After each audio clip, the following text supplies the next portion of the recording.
ભરૂચના વાલિયા પાસે ખાદ્ય તેલ ભરેલા ટેન્કરે પલટી મારી ટેન્કરમાંથી તેલ ઢોળાતા લોકોએ લૂંટ ચલાવી। વાસણ ડોલમાં તેલ ભરીને લોકો લઈ ગયા।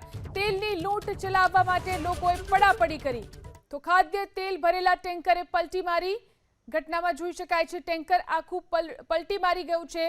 તેમાંથી જે તેલ ઢોળાઈ રહ્યું છે તેને લોકો લેવા માટે પડાપડી કરી રહ્યા છે।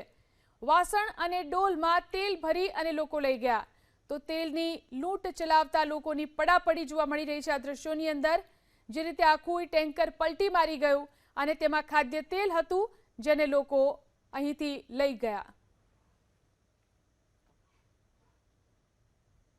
ભરૂચના વાલિયા પાસે ખાદ્ય તેલ ભરેલા ટેન્કરે પલટી મારી ટેન્કરમાંથી તેલ ઢોળાતા લોકોએ લૂંટ ચલાવી। વાસણ ડોલમાં તેલ ભરીને લોકો લઈ ગયા। તેલની લૂંટ ચલાવવા માટે લોકોએ પડાપડી કરી તો ખાદ્ય તેલ ભરેલા ટેન્કરે પલટી મારી।